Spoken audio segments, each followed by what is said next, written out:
If you have watched my channel for a while, you know I'm not a big fan of Bluetooth headphones or devices.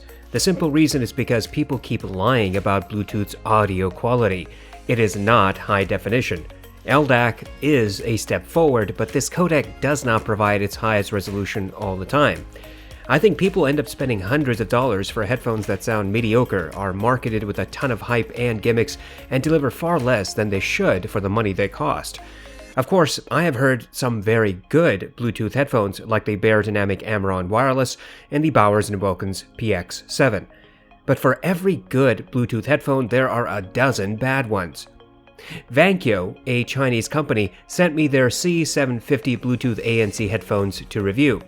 These cost about $60 on Amazon, and currently there is a 25% off coupon you can apply on the Amazon webpage. How does the $60 headphone sound, and does it provide performance that is worth considering? As you might expect, the C750 is predominantly plastic, but so are Beats, and Sony, and the audeze Mobius. So if those overpriced, overhyped, under-delivering headphones get to use plastic, then I am not going to gripe about a $60 headphone using plastic. There is some brushed aluminum on the ear cup exterior, but it's only for decoration. The 750 is fairly light. The ear cups swivel to lay flat, but the headphone does not fold up. There are buttons on the right ear cup, 3 control playback, and 1 switch activates the ANC. The ANC can work in wired and wireless mode as long as the battery is charged. The ear pads are on the smaller side, and these headphones sit on top of your ears rather than fully around them. The clamping force is a little on the tight side out of the box, however, it is significantly less clampy than Beats headphones and about on par with the Sony WH-1000 series. The ear pads and headband are padded, but I think the ear pads are insufficiently padded. The ear pads are shallow and your ears will hit the inside of the ear cups. But funny enough, it looks like this was by design. The inside of the ear pads covering the drivers has additional padding. So while I wish that the ear pads were thicker and deeper, I have not felt as if my ears were being pinched. The buttons are easy to reach, are clicky, and are hard to confuse. The ANC switch is near the front of the ear cup. There is noticeable harmonics when you click one of these buttons. The headphone also has a 3.5mm port next to the control buttons. Overall, there's nothing to complain with this headphone as far as build and comfort are concerned. I wish that the ear pads were deeper and the clamping a little lighter. I have to give my ears a break every few hours because of these two issues, but the experience is not painful. As for construction, I think that the C750 is typical in its price range. I've been using this headphone for about 2 weeks and have not noticed any cracking or chipping. Consequently, I think that the C750 is reasonably built and, in light of its price tag, perfectly agreeable. Vankyo really doesn't say much about what the C750 does. If you go to their product page, you will see some basic information. The 750 has Bluetooth 5.0, active noise cancellation, and purportedly up to 30 hours of battery, though I was never able to actually get 30 hours. Vankyo does not say what codecs the headphone supports. That's a problem I see often with manufacturers. Audeze and AKG, for example, do not provide codec specifications for the Mobius and the K371BT or the K361BT. It is frustrating, and I think another contributing factor to the confusion about Bluetooth versions and their quality. Anyway, I contacted Vankyo and asked what codecs were supported. They told me that the 750 supports SBC and AAC. When I clarified, they said this headphone does not support aptX or any other codec. As far as this review is concerned, we will concentrate on the 750 sound signature, power requirement in wired mode, and noise cancellation. In order to test the sound signature of the C750, I plugged them into my RME 80i2 DAC. This is a neutral source. I played music from Amazon Music HD. I repeated the listening test over wireless connection using my LG V30 and iPhone. This sound signature summary is based entirely upon the wired mode. I will briefly describe any differences I hear over wireless at the end of this section. I performed these tests with ANC off and then ANC on. I will explain those differences later. There is no doubt that the C750 has a bass emphasis. The sub-bass is above neutral with slightly faster than accurate reverberation. In Mountains by Hans Zimmer, the song starts with a sub-bass rumble that is easily audible and accentuated on the 750. It is not neutral, and I can hear an emphasis that is easily several decibels higher than it should be. Mid-bass and sub-bass tend to meld, but they do not sound distorted or muddy. When the crescendo hits at the middle of the song, the organ sounded very thick and melded with the other instruments. The rolling thunder effect overshadowed the other instruments. Indeed, the bass response was so overdone that I had to turn the volume down. Individual instruments are hard to hear, though some do come through every once in a while. When the vocals chime in at the end of the song, they sound distant and a little muffled. In Conquer by Overwork, the rolling marble effect at the beginning was recreated but muffled and distant. It was not accurate at all. Mid-bass was emphasized and was slightly blunted. It was as if someone had draped a thick blanket over the speakers. There are multiple drums in this song and the C750 melded all of them. In return, I heard one thick, unrefined bass slam. On the other hand, the synth was not harsh or peaky. I listened to several hip-hop songs including Pure Water, Uproar, New Patek, and Reel It In. I have to say, the sub-bass was accentuated but more truthful to hip-hop mixes than most hi-fi headphones I've heard. The subwoofer effect was prevalent and reminded me of what someone would hear at a house party or a live concert at a small venue. Sub-bass and mid-bass melded heavily, but the vocals were clear and neutral. The sparkle was present without sounding harsh or peaky. In fact, the more I listened to the 750 with hip-hop tracks, the more I began to appreciate the bass response. It appears that the 750 performs rather well for hip-hop tracks as long as you're not concerned about details. The bass overall is on the boomier side. It lacks definition and melds between sub-bass and mid-bass. However, the bass does not bleed into the mids to cause them to sound muffled. The thicker bass is the type that I think most people are accustomed to. It is not too far away from the bass I've heard on Bose and Beats headphones, though the C750 has less bloated bass than Beats. The mids are close to neutral on the C750. They tend to be clear and natural. On Orla Gartland's song Why Am I Like This, the 750 recreated the grain and sibilance that is recorded naturally into the track. Orla's sibilance was not accentuated, not harsh, and sounded neutral. The grain in her voice was present without being pushed forward. The drums are definitely elevated above neutral and they meld with the guitar heavily. When the backup vocalist appears near the end of the song, she is audible in the right ear cup, but appears a little distant, a little muffled when the drums play. The guitar by itself sounded accurate with natural tonality. In Want You Back by Haim, the C750 again demonstrated that the sibilance recorded into the track was not overemphasized. It sounded rather neutral. The two backup vocalists appeared with their individual tonalities, but when the entire mix played at maximum, they melded heavily and sounded as one person. The drums seemed about one step ahead of all other instruments, but the primary vocalist was clear. The guitars and piano sounded natural with accurate timbre. In Superposition by Young the Giant, the C750 accurately recreated the ukulele and drums. Both had natural tonality. The drums were more forward than the other instruments. The male vocalist sounded smooth and was clear. The bass guitar was easily audible, though melded with the drums when both played together. There is a backup vocalist in the song, but he is not audible on these headphones. Between 1 minute and 10 seconds and 1 minute and 20 seconds, the primary singer has sharp intakes of breath. The 750 recreated that detail as muffled breaths. Overall, it is easy to see that the bass emphasis does not destroy the mids. Instruments meld and there is little chance you will hear all the instruments in a mix, but the tonality of the instruments that do appear is accurate. Vocals never sound harsh or too forward. The surprising discovery was that the vocals actually remain clear. Backup vocalists and details tend to meld or become muffled, but not to the extent that they are completely lost.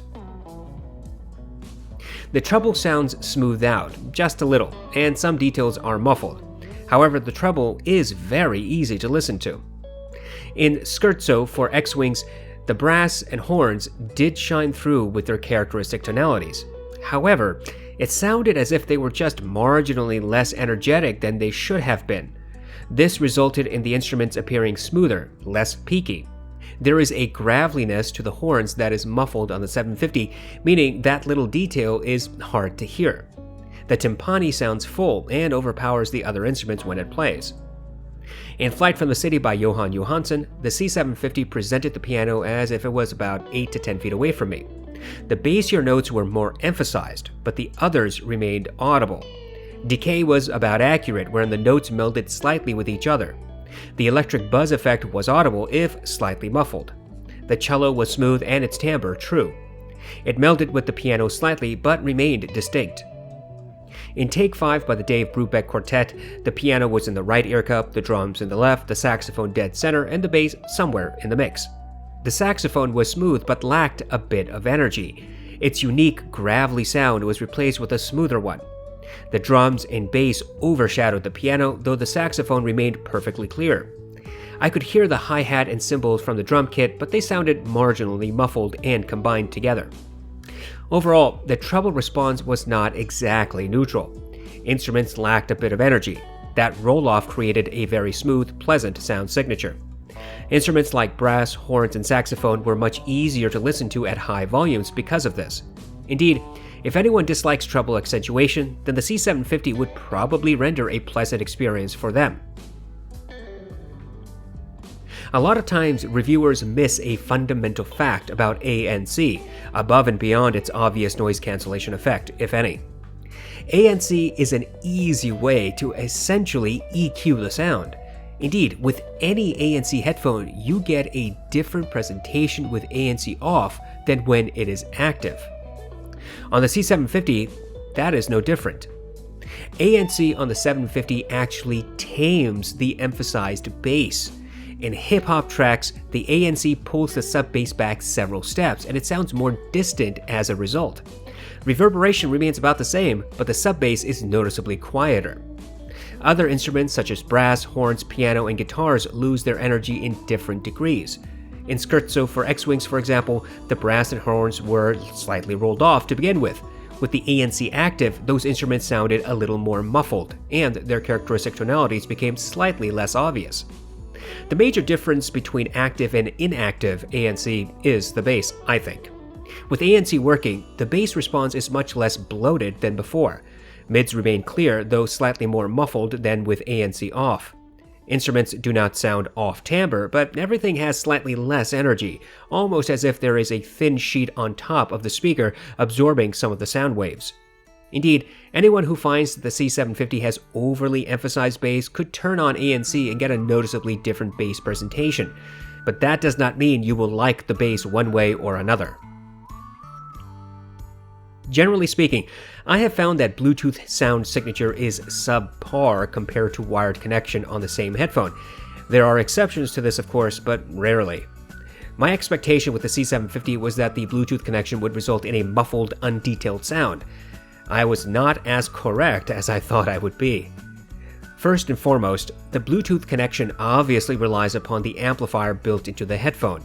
That amplifier is capable of getting the 750 well beyond safe listening volumes. Indeed, I kept the volume between 40 and 50%. Second, the bass is much more tame on the C750 on Bluetooth connection than over wired connection, and this is with the ANC turned off. I was surprised to find that in hip-hop songs, the sub-bass was more subdued on wireless mode, and the vocals were pushed forward by 1 to 2 steps. There was more sparkle in the vocals as well. In vocal-centric songs like Why Am I Like This, the wireless mode accentuated sibilance. Over wired connection, the C750 rendered this same song smoothly and with fairly neutral presentation. Over wireless, the sibilance was pushed forward several decibels, though was just under my personal pain threshold. I had a similar experience when I listened to Want You Back. Details do not jump out. Indeed, the amount and type of details seem identical as on the wired mode. Some details are sharper, more easily audible on the wireless connection, however. The plucking of guitar strings, the slam of drums, the intakes of breaths are slightly sharper and clearer in wireless mode. The noticeably more subdued bass response results in a mids-forward sound signature. This is not neutral or accurate, but it is different from the sound signature you hear on wired connection using a neutral source. Part of the issue, I am fairly sure, is the DAC that is included in the C750. I doubt it is neutral. Cheap, mass-produced DACs generally tend to exhibit harshness, and the wireless C750 sounds like it has an affordable DAC. With ANC turned on, the wireless sound is altered yet again. All instruments and vocalists sound more distant, and everything has less energy and more muffled detail. Sibilance is very slightly affected with ANC turned on. That is, with ANC active, sibilance is very marginally subdued. These are the only obvious differences I could tell. Now that we have talked about how ANC affects sound signature, let's talk about how ANC cancels external noise. I think that the C750's ANC is nothing to praise. It has a marginal effect on external noise suppression. Actually, you may struggle to hear a difference at all, just as I did. The 750's ANC slightly makes external noises more muffled, but you can still hear them. If you hold your arm out to your side at full extension and snap your fingers, you'll hear the snapping sound nearly as clearly with ANC active as you would with ANC inactive. People's voices around you will become slightly less obvious, but you'll still hear conversations happening next to you. Walking on busy streets will not bring you a zen-like quiet with ANC activated. Indeed, in all respects, the ANC on this headphone is subpar. I think that the Sony WH-1000 series headphones have the most powerful noise cancellation of any headphone on the market. That has been a resounding opinion of many users and reviewers. And with my experience using the Mark I and Mark III versions of the WH-1000 headphones, I have to agree. It should come at no surprise that a $60 headphone does not have the noise cancellation capability of a $400 headphone whose entire selling point is noise cancellation. Consequently, taking into consideration the C750's price point, I will not be harsh about the ANC here. But I will emphasize that if you want a true noise-canceling headphone, then this is not the one. ANC on this thing is a laughable attempt. Instead, I would suggest you consider ANC as an on-the-go EQ you can activate to achieve a markedly different sound signature. We have spoken of the sound signature of the C750 over Bluetooth connection. Now let's briefly discuss the overall Bluetooth features. The 750 tends to have a strong connection with devices. Tested on my Windows 10 computer, iPhone, LG V30, and MacBook Pro, the 750 maintained connection between walls of adjacent rooms in my home. As with all Bluetooth devices, actual connection strength depends entirely upon device compatibility and the environment. Consequently, take everything that the marketing and reviewers say with a heavy sack of salt, including my opinion here. You can connect the 750 to multiple sources, but you cannot play music from different devices at the same time. In other words, you can force pairing mode to multiple sources, and the source that is in the closest range will get primacy when the 750 is turned on. The manual explains how you can connect the 750 to two mobile devices at once.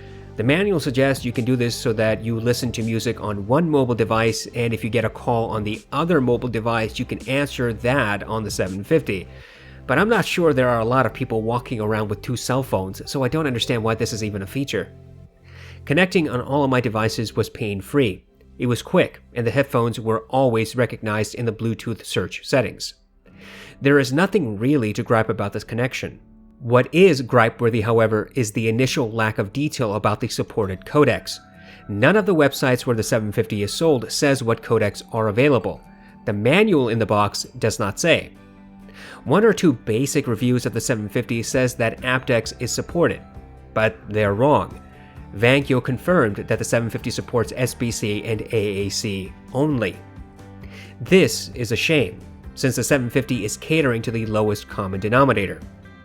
AAC is arguably higher quality than SBC. Overall, Bluetooth connection is acceptable. If you want the best codec, then you'll have to pay a significant amount of money. If you want something that connects quickly, has a steady connection, then the 750 is a fine option. The C750 is about average in detail retrieval. Whether it is in wired or wireless mode, ANC active or inactive, the results are fairly similar. The 750 is not a detailed headphone. It does provide some obvious details, however, those details are generally muffled. The sound of guitar strings being plucked sounds full, but tends to meld heavily.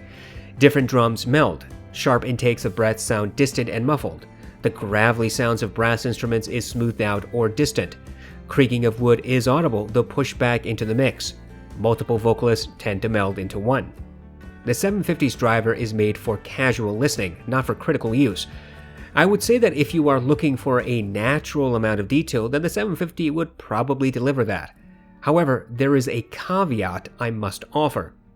The emphasized bass is not natural or neutral, and there are some details that simply do not appear because of the increased bass response. For a quantitative test, I used the song New Light by Kazuki. This song has layers of details, including the sound of children playing, wind, rustling of grass, synth, piano, and footsteps. I count the number of footsteps I can hear in the first 60 seconds of the song. The king of detail in this test is the Focal Clear, which presented 18 footsteps. The next best is the Austrian Audio Hi X55, which presented 14 to 15 footsteps. The C750 presented a whopping 4 to 5 footsteps over wired connection with ANC turned off and on. The overemphasized bass tends to engulf details that should be apparent. Soundstage on the C750 is about average. ANC will affect this and cause the 750 to sound a little bit more narrow. The 750 is on par with the LCD-1, the HD6XX, and the 660S. It has larger soundstage than the NDH-20. It has noticeably less soundstage than the hifi Mansundara and Diva. The C750 never made me feel claustrophobic. Even though that the bass response is elevated, the decay is fast enough so that the headphones don't become boomy. The C750 never made me feel claustrophobic. Even though the bass response is elevated, the decay is fast enough so that the headphones don't become fatiguing or sound closed off. The vocal clarity also helps give the impression that the headphones sound wide enough to not be fatiguing. I think that the C750 has a slight W-shaped sound signature. The bass is noticeably emphasized. The transients is fairly quick. The bass melding and lack of definition results in a thick, overbearing presentation, however. This bass is not particularly suited for every type of genre, in my opinion. Hip-hop songs tend to benefit a lot from this bass, but orchestral pieces do not. The mids are either neutral or pushed forward, depending on whether you're connected with a cable or over Bluetooth. Over wired connection, the 750 has close to neutral mids with natural timbre. Vocals are generally smooth and accurate. Over wireless, the 750 pushes vocals forward by a few steps and accentuates sibilants. Treble is very easy to listen to. There is no harshness or peakiness to be found.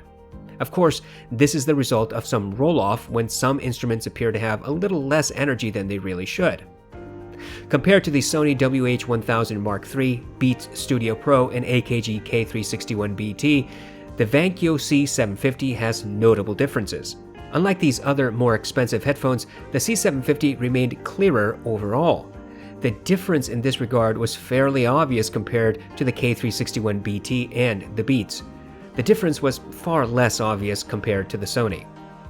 Moreover, the Beats headphones have boomy, overly accentuated bass with sharp vocal push that rendered every single song unnaturally and with harshness. The K361BT has a more narrow soundstage than the C750. Overall sound signature, however, is similar between these headphones. Bass is emphasized to about the same degrees. Vocals are slightly more clear on the 750.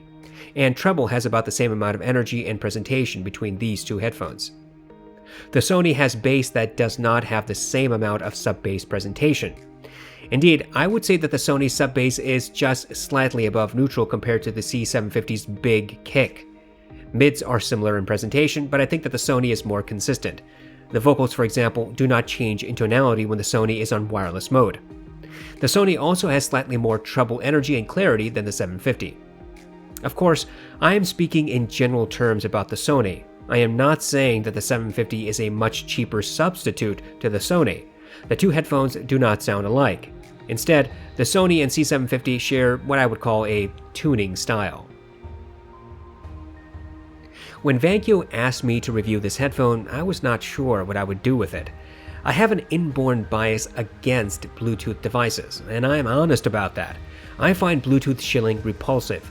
Reviewers continually lie about the magic of Bluetooth sound, and manufacturers keep hiding the facts from us. Take a look at AKG and Audeze. The K361BT and 371BT use bottom barrel codecs. Audeze uses an ancient Bluetooth version for their $400 Mobius. Neither company publishes codecs on their product pages. So, when I got the C750, I was skeptical about its functionality. In a way, my opinion about Bluetooth has not changed. It is still subpar to wired connection. The 750 gives you bottom barrel codecs. Just like the AKG headphones and Audeze, they hide the supported codecs. And just as with the major brands, you will see misleading information from reviewers regarding Bluetooth features and performance. However, while I cannot forgive AKG and Audeze for their cheap implementation of Bluetooth, I have to give a lot more leeway to Vankyo. After all, the 750 is a cheap headphone. On the positive side, I will say that I was pleasantly surprised by the 750's overall wired performance. Paired with a neutral source, the 750 produces a sound signature that might appeal to a lot of people. Last year, there was a lot of talk about AKG's Harman tuning for the K371. I think that the K371 does hit the mark with that tuning and caters to people who enjoy a more bass-heavy, treble-gentle sound signature. The C750 is not tuned to the Harman curve, but I can tell there is an attempt to get this headphone to sound something like that tuning. I'm not convinced it succeeds in that regard. The C750 reminds me a lot of the Koss Porta Pro and KPH-30i headphones. Those are made with a thick, analog sound signature in mind. The two headphones sound different, of course, but there is cohesion between them. I think if you like the Koss headphones, you may end up enjoying the 750. If you like emphasized bass, but with clear vocals, then the 750 is actually very good at reproducing that signature. I have no issue with the plastic build. For a $60 headphone, this is perfectly in line. And if Audeze can get away with selling you a $400 headphone made from plastic, then Vankyo gets no gruff about that from me. The Bluetooth connection works fine, without hassle. The accessories are quite good, particularly for the price of these headphones. My one major issue is the clamping force. As I said initially, the clamp will loosen over time, but out of the box, the 750 is a little too stiff for me. Compared to the AKG K361BT, look, I think you get somewhat similar sound signature, but with the benefit of clearer presentation on the 750. Indeed, as I said in the 361BT review, the 361BT sounds muddy and muffled on wireless connection. The C750 is the total opposite. I think the K361BT is more comfortable on the other hand. I would never recommend anyone buy a Beats headphone. That's such a low bar, I know. Look, if you want thumping bass, skip Beats altogether. If someone tells you that you're less of an audiophile just because you like the Beats sound, then tell them to jump off a bridge. You should enjoy your music as you please. But when it comes to price, I think you get a huge punch in the groin by purchasing Beats. Consequently, if you want thick, emphasized bass but vocal clarity, generally without harshness, then the 750 would be a much better, meaningful, rational purchase than any Beats headphone you will find. As for noise cancellation, well, I think you should keep looking if ANC is important to you. The 750 does not do ANC. It's a gimmick, to be honest. Instead, treat ANC as kind of an EQ. Overall, I think you do get a lot in return for $60. The different sound signatures over wired versus wireless connection is itself an interesting proposition. Assuming you have a neutral source on wired connection, you will hear a vastly different sound signature from the 750's built-in DAC and amp. If you want a portable headphone of the type I've described here, then the 750 is a fine purchase. It is certainly not for everyone, and it does some things well while totally dropping the ball on others. But I cannot say that the Vankyo C750 is a bad purchase. In fact, you could do a lot worse for a lot more money.